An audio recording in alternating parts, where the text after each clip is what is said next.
Today we have Nic, everyone. How exciting is this? I have been going on in this Facebook group for forever on how storytelling is so good. I actually have a whole unit on training on story things, but I know not everybody does it, and I still need room for improvement, and I think you guys do, let's be honest. Okay, Nic, how are you doing? I'm doing great, Joy. Thanks for having me. This is exciting. Thank you so much for agreeing to do this. I had quite a few people, because I put a post in ClickFunnels community to say, who's the thing, and you got recommended by somebody, actually by a few people. And I was like, okay, this is awesome. And I look at your cover photo on Facebook, hence the fact that it's so powerful to have that organic Facebook traffic, right? And I was like, this guy's perfect. And all these other people are messaging me. I'm like, no, it's okay. Thank you. I've got somebody.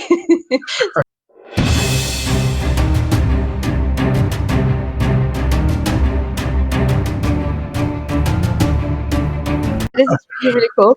So this is obviously your expertise. Can you please tell people a little bit about you, where you come from, and how did this whole storytelling thing come about? Yeah, for sure.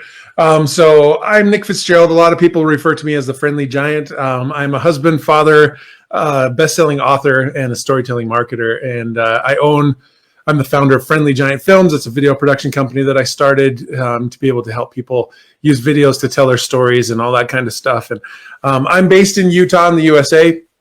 And I have 4 kids, and all sorts of crazy fun happens when you've got rugrats running around. But I have been, professionally telling stories for 5 years now, since 2015. And before that, I worked in corporate America. I was a financial advisor right before I made that jump to become an entrepreneur. And those kinds of things. I actually was fired because I wasn't going to hit my sales numbers. And at almost 35 years old, I was like, asking myself that question, what do I want to be when I grow up, right? And so I finally took that plunge and listened to that inner voice that told me to do my own thing. So I started my own business in 2015 and started running. And just a little bit, like, I started a video production company. I didn't even have a video camera of my own. I had to borrow one from my dad, to get started. That's how convinced and how committed I was to creating my own thing at this point. Yeah. So I started doing that, and I was getting clients and working with people and trying to build a business, because I didn't have a big, a bunch of connections or know a bunch of business owners, that kind of stuff. And through my journey of trying to attract clients and get better at my skills with video and storytelling, I became a freelance photojournalist for NBC here in Utah. I got to tell hundreds of news stories and meet complete strangers and go and learn how to tell stories in a really fast-paced environment, and working with Emmy winners and award-winning reporters and all those kinds of things. And then from there, I transitioned because I was, like I mentioned, I have 4 kids. We were, at the time that I started my entrepreneurial journey, we had lost everything. We were living renting a basement apartment from a family member, and we had nowhere to go but up. We were on food stamps and Medicaid and those programs to be able to help people when they're struggling. And so to make ends meet, to pay the bills, I was doing this freelance work, but then I transitioned to also working on film. So I worked on 13 Hollywood feature films that were filmed here in Utah, and a bunch of 2 TV series and a bunch of commercials as well, while freelancing and doing all this stuff. So I started to see storytelling and the skills work in lots of different ways, in different mediums. And I've always been a storyteller and love connecting with people as well. But so, I worked with all these amazing Oscar winners, Emmy winners, and master storytellers. And I was working really hard, but I still wasn't making ends meet. We were still living in that basement apartment. We were still struggling every month. And I just said, you know what, something's got to change. I need to be making the money that I need to. I need to fulfill my responsibilities as a husband and as a father. And so I made those changes to get back to my roots of helping entrepreneurs and businesses tell their stories. And at the time, I was really focused on making awesome videos to be able to tell those stories, because video lives on. It works for you all day and all night. It's an unpaid employee that never calls in sick or asks for vacation. And so I got back to that and started to build my business that way. And I soon found that the way for me, again, I didn't have a whole bunch of people to be able to, a book of business to refer to or things like that. I needed to start attracting my own clients. And so I started studying, Russell Brunson is a childhood friend of mine. We've known each other since kindergarten. Oh, that is so cool. I didn't know that. Yeah. So we reconnected after, we went through elementary school, middle school, high school together. And then we reconnected in 2017 on a more personal level, aside from just being Facebook friends and, that kind of stuff. And so I got some mentorship and guidance on using my skills and experience and expertise to helping other people, which I know that, Joy, you've talked about that in this group a lot. And as I started doing that, but building it around my stories, I started to attract the right kinds of clients, people that had, $10,000, $25,000 to work on some marketing campaigns and some videos with me, as opposed to people that had $200 or $300, that kind of thing. And so I started to work my butt off and tell my stories and try to attract the right people. I did Facebook Lives every day. I've done over 1,000 of them now in the last 2 years. And I started to see with the stories that I was sharing that I was attracting more people that resonated with me and that connected with me. And I started getting more business. And so, that's a roundabout way to talk about how I got started with and focused on the storytelling stuff. But I've seen that storytelling is a fundamental human communication. It is the cornerstone of communication for us as people. And that humanity is storytelling. And why not put that humanity into our business so that we have relationships as opposed to transactions with the people that we serve? Exactly. And you actually tell stories every day. You just don't realize it, right? It's just it's persuasion in a nutshell. Exactly. This is so cool. I didn't realize that you were friends with Russell as kitties. That is so cute. Okay, so what is the first thing that you would teach people if they're like in your Facebook group or wherever they meet you? What is the first thing that you would teach them about the number one framework to start with storytelling? Yeah. So, every story, as entrepreneurs, we have to be intentional in what we do, from the moment that we wake up to the time we go to sleep. Even when we're asleep, we're being intentional with the things that we do. And when it comes to the message that we put out there, we absolutely have to be intentional. Now, how many of you that are watching this, whether it's live or on the replay, have been listening to somebody tell a story? You're like at a party or a family gathering or a networking event, and they're just talking and going on and on and on, and there's no point. They're just talking because they want somebody to hear their voice, right? We've all been guilty of doing that ourselves, but it's even worse when we're on the receiving end and we're just like looking for any opportunity to get out of that conversation. So my framework that I use for storytelling is 9 simple steps, and I'll go through them really quickly if that's okay with you, Joy. But the first step is absolutely begin with the end in mind, okay? When I say we have to be intentional with what we do as entrepreneurs, the stories and the messages we put out there have to be intentional as well. There has to be a purpose to it. So anytime you're getting ready to do a Facebook Live or type, a Facebook post, or even like if you're going as small as a TikTok or an Instagram story, you have to have a purpose behind it. And so you want to ask yourselves these 3 questions, okay? What do I want the audience to feel, think, and do as a result of this story, or as a result of what I'm going to talk about here? And the reason why we go feel, think, and do in that order, okay? What emotions do you want them to stir up and to feel and experience? When you can create an emotional experience between you and the audience, whoever they might be, there is going to be a connection to you. They're going to understand you deeper. They're going to understand, the things that you're all about, the struggles that you've overcome, all those kinds of things. And that is always huge when it comes to making a sale down the road. And it doesn't have to be right at the end of that message. It could be, at any point. I think of, and then what do you want them to think?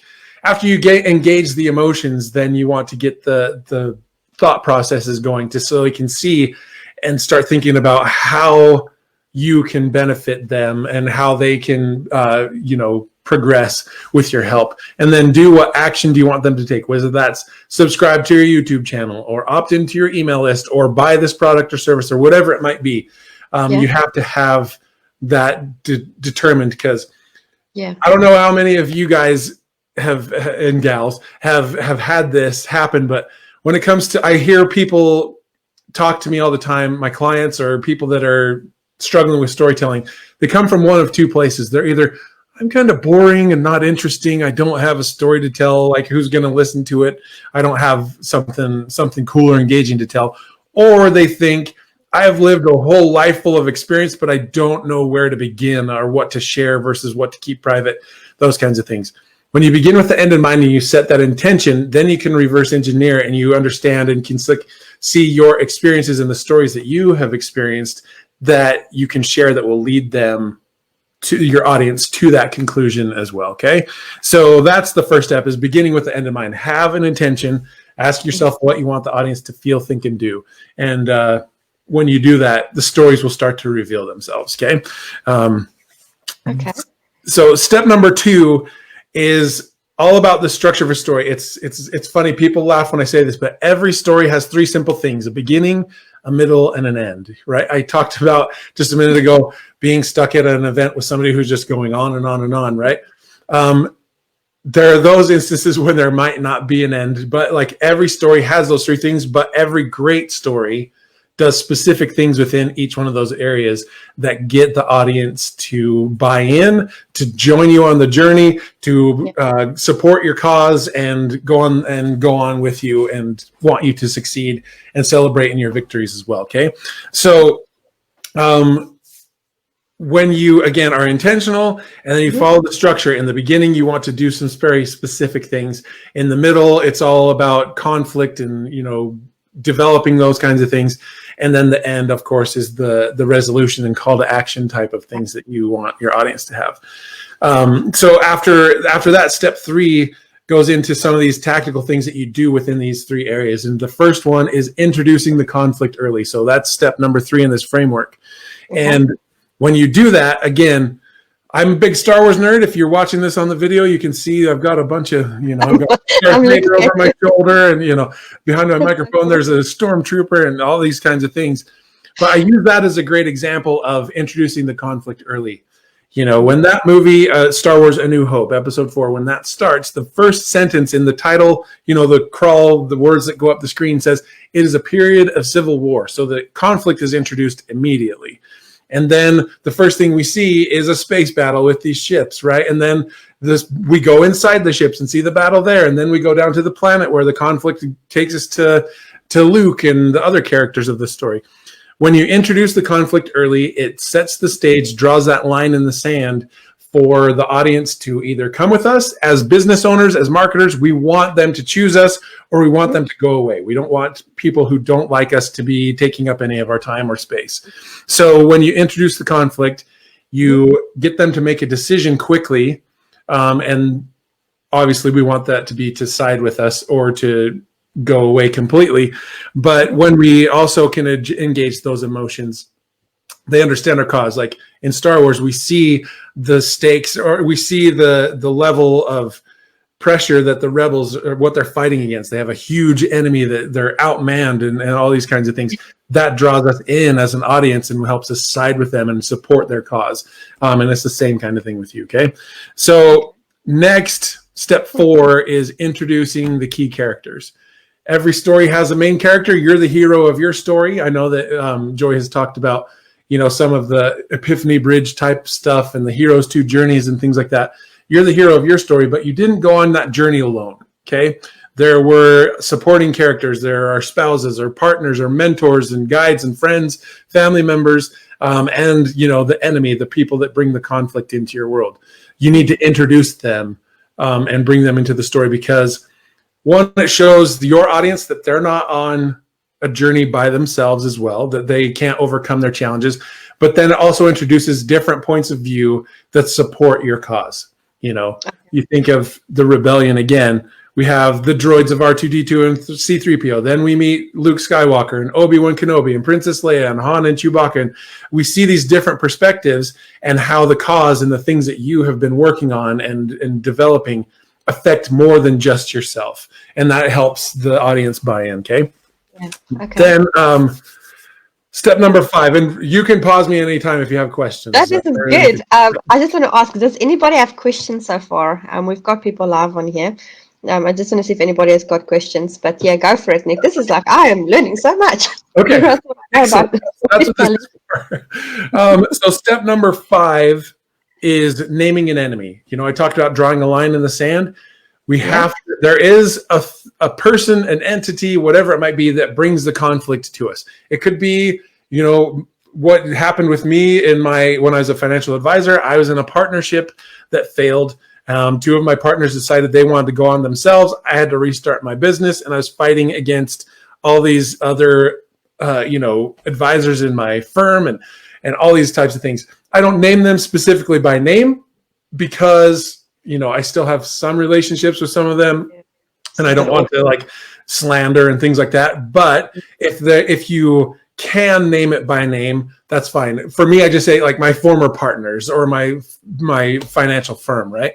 But you know, if it was a health issue or COVID-19, like we're in the middle of this global pandemic and things like that, name it, because that gets the audience again to pick a side and to join your cause, because you got to have somebody that you're fighting against. Okay, if there's no conflict or no bad guy, like Star Wars would be very not interesting if Princess Leia flew to get Obi-Wan Kenobi and there was no problem, and they went and say, like, the conflict and the bad guys move the story along and make it interesting. Okay, so name an enemy.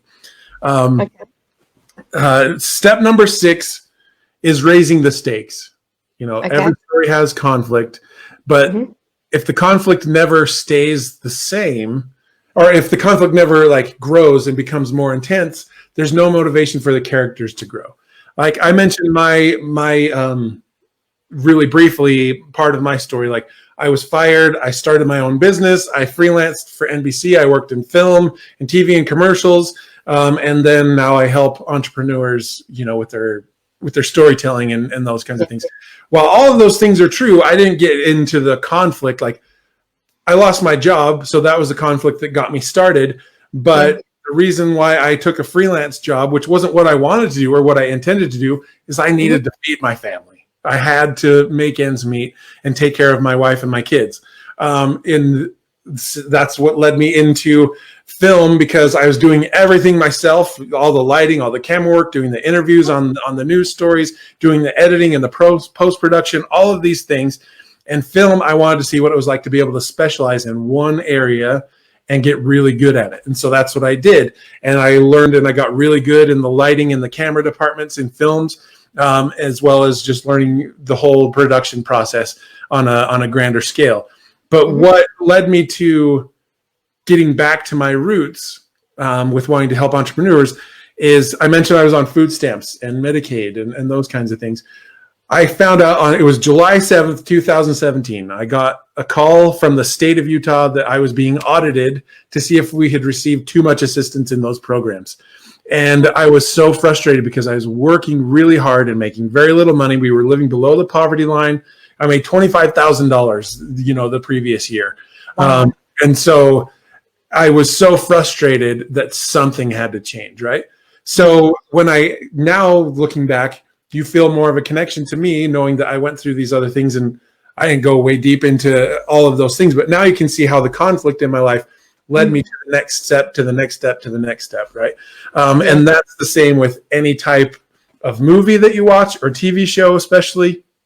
In those, the conflict always gets more and more complex, and that increases our buy-in as an audience.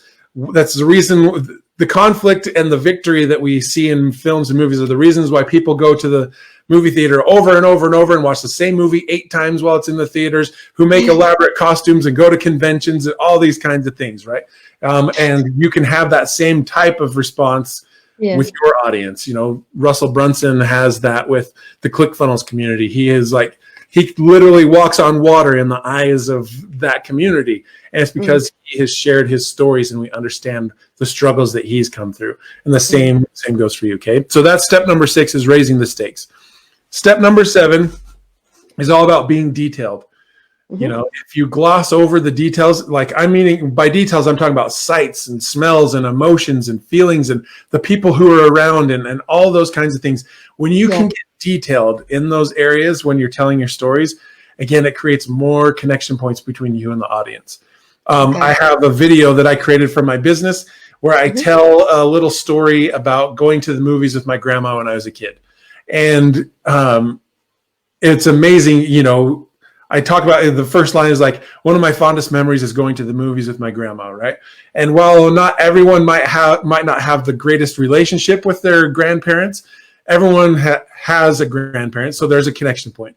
But everyone pretty much that I know and have ever met has gone to the movies at least once. But in that story, I talk about the smell of popcorn and the lights dimming and the music swelling and the way that my shoes stuck on the sticky floor, you know, and everyone's experienced at least one or two of those things themselves. And again, when you can create those connection points through the details that you share, the audience really gets pulled into the story. Okay. And it's very powerful to be able to share those. Yeah. Step number 8 is be genuine. Okay. If you fake your story or make up any part of it, it will come to light. It's not a matter of if, it's a matter of when. You think of Jay Shetty, I think it was around this time last year that it was kind of leaked that a lot of the content that he was putting out wasn't his original content, but he was kind of passing it off as his own, and it did a lot of damage to him. He lost a lot of trust from people that had really believed in him. And you don't want that to happen. It can take a long time to build up a lot of trust, but through these powerful stories and through this framework, you can build trust quicker, but it can be destroyed in a snap of the fingers, like Thanos, you know, snapping his fingers in the yeah.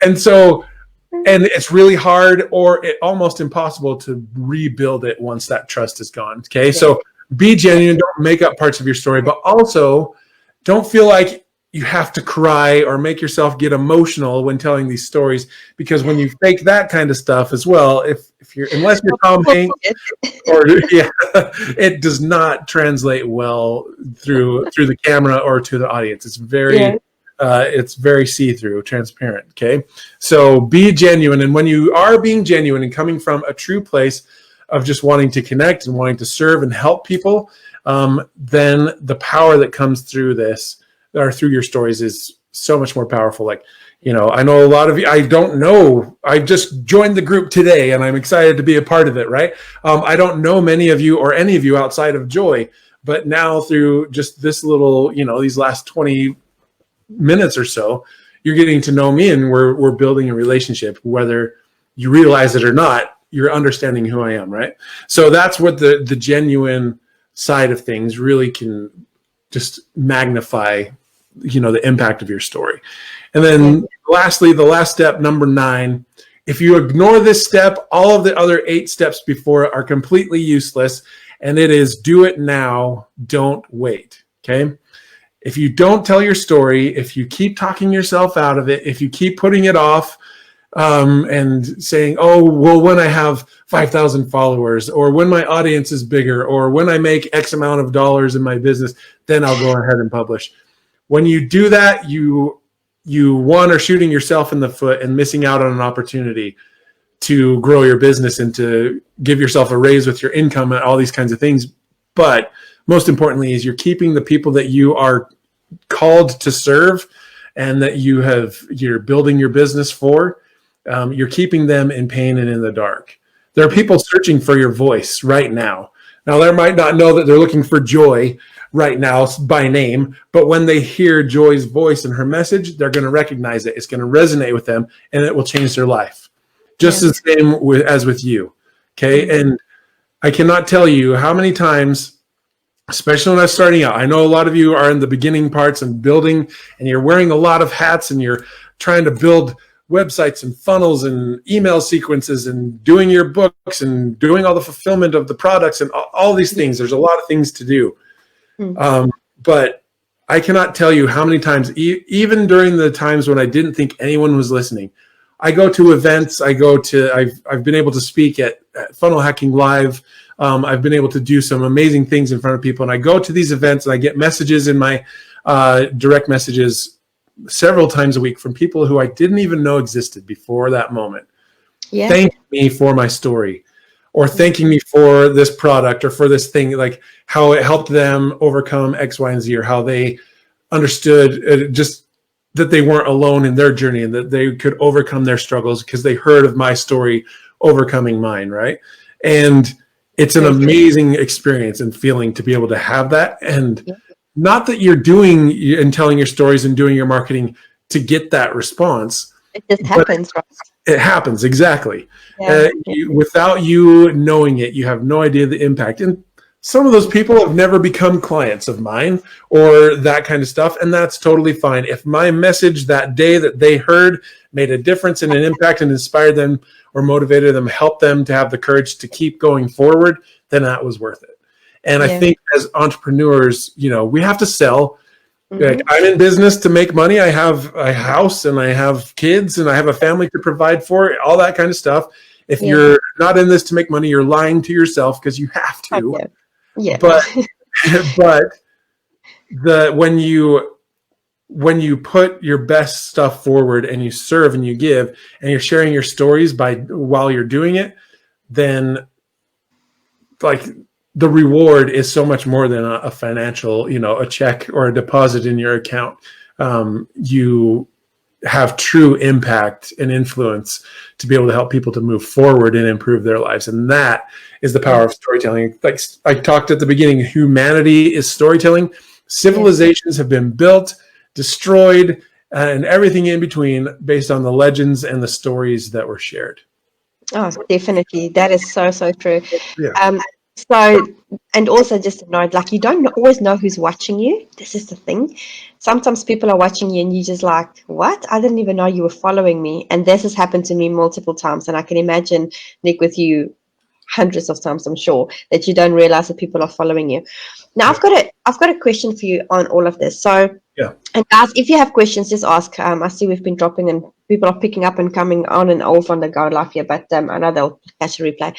But as far as videos go, you know, like if you build your sales funnels, absolutely amazing.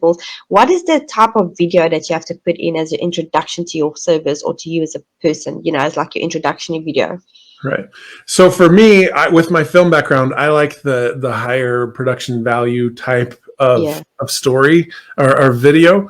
So like my story on friendlygiantfilms.com, like if you go there, the video that's right there front and center is that story of me telling of going to the movies with my grandma.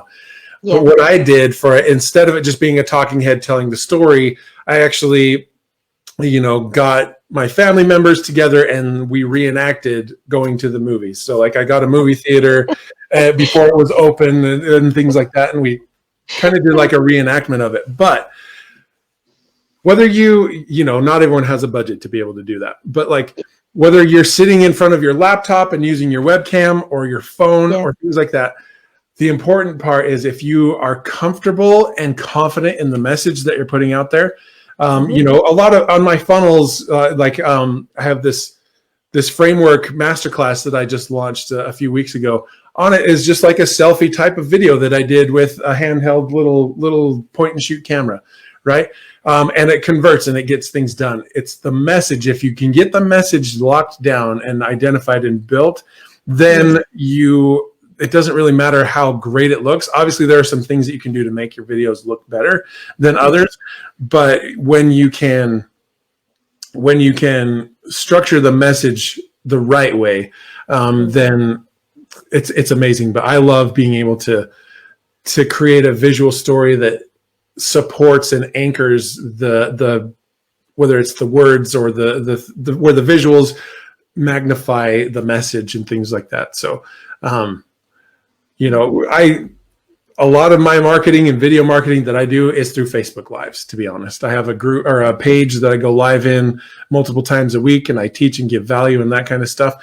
And there's a value to that when you're sitting and looking almost face to face to somebody like you and I are right now, even though you're in New Zealand, right? And I'm in America, right? And so it's just like, whoa, you know, but we're connected through the amazing lens that we have to look through. And so that's my thing is like with videos, I'm not big on graphics and bringing all those kinds of things in. I think that the story should be the star of the video, the message, rather than bringing in swiping graphic things and, you know, things that distract and can pull away our attention from the message. So keeping it simple and direct and having a purpose will make any video that you do, whether it's with your phone or with a camera, or you hire a videographer or things like that, will take it to a whole new level. That is fantastic. I love it. We've got lots of work to do, Chris. So, okay, any other advice that you've got for people? Okay, so here's a question for you, Nic. I always ask it each and every, I don't really see this as an interview as such, but because I'm going to put it on YouTube, I have to ask you. So if you have any advice of somebody sitting on the fence and they want to start the business, but they're not quite there, what would that advice be? The biggest thing I could say to that is just do it. Like there are a million reasons to not do something. It's true.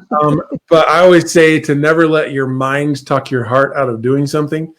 I let that happen in my life for the majority of my life. I did the responsible thing of getting a real job or, those kinds of things. And I hated the work that I did. I enjoyed aspects of it, but I didn't feel free. I was always dependent on somebody else to see my merits, to give me a raise or a promotion or whatever it is. And when I started my financial advisor career, that was 100% commission. So that was my first taste of being able to create something, but I was still dependent on others, right? But if you're on the fence and wondering if you should start a business or take that leap and take that, step forward in faith or those kinds of things, do it.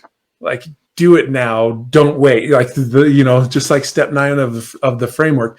When you do, it's scary. I'm not going to lie. It's not going to be, roses and white picket fences and candy canes and gumdrops the whole way. It's scary. You're going to fall down. You're going to make mistakes. You're going to have times where you're stressed out or lose sleep about it.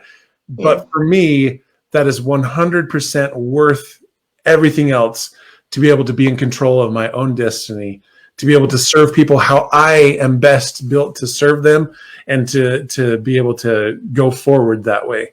And the thing is entrepreneurship can feel like a lonely road because your family members or your friends or the people that they might not understand why. Why would you want to do that? But you're not alone. You have like this group. There are lots of other places where you can go to lean in and ask for help and support, even just a pat on the back or somebody to just let you know you're not alone. But I tell you, if you're on the fence, take that jump and know that you're not alone, that you have resources, that you have people that support you and want you to succeed. And when you focus on finding those people and being around them, then good things will always happen, That's very true. But if you guys have any questions, you can reach out to Nic. And like I said, he's got this amazing program that he created. Do you want to tell us a little bit about that program? Yeah. And where people can get it? For sure. So, it's been about a month ago, I did a free training, a video training on my page, going through these 9 steps that we went through today, but like way deep into like how to tactically and strategically actually execute each 9 of these steps in the stories that you're building for your business. And this is the thing.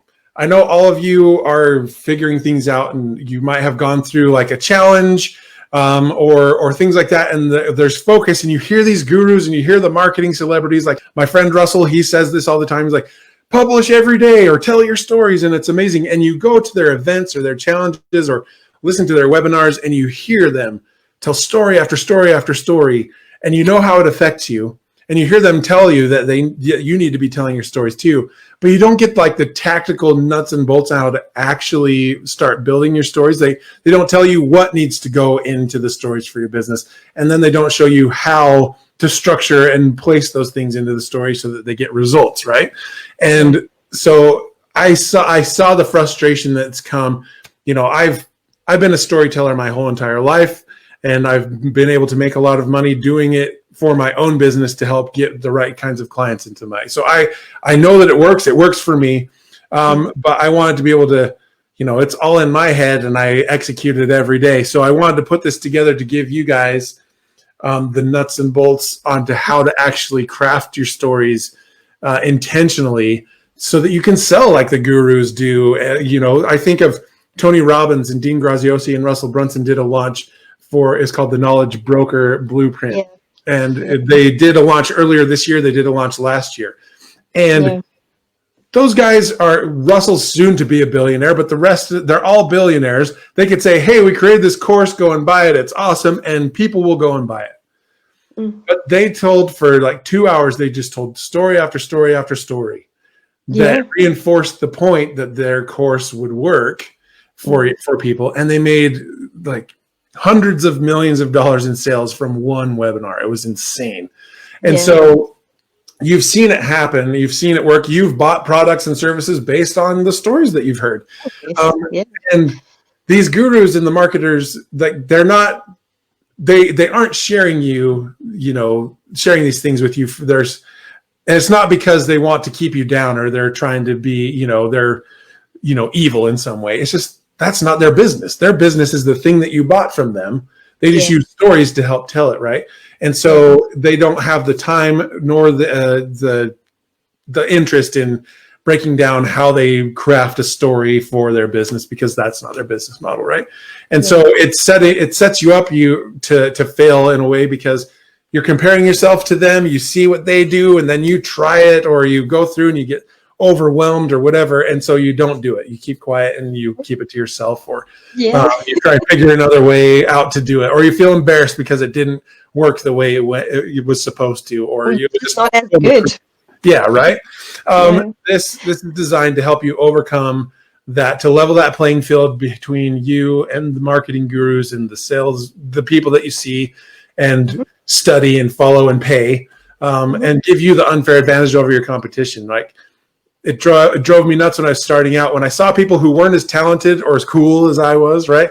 But they were making sales. I'm like, oh, they're so obnoxious. Why are they being more successful than me? I'm so much better than them, right? We have that frustration, but it's the stories that they are telling. One, they were being louder and more obnoxious, but so they got more attention. But as I started to craft my stories, like, I went from, in 2018, when I totally focused and went all in on stories, in April of 2018, I had like made $0 in my business really at that point of the year. And by December of that same year, I had gone to over 6 figures, and we moved out of that basement apartment. We got off of food stamps and all those things, where I have a house that has a garage for the first time in my life, where I can park my car, right? Like, so I've seen it work, right? And this is all designed to be able to not overwhelm you with more information, but to give you like legitimate, like strategic examples and tactical things to do right now that will take your storytelling level to a whole new level. Whether you're just starting out and figuring it out, or you've been toiling and working on some things, it will help improve and catapult, those stories to the next level. So that's what it's all designed to do. And it's at storytellingframeworks.com is where you can go and grab it. And it's only $97 too. So I'll just throw that out there. It's like I'm not telling you a $2,000 course or a $1,000 course.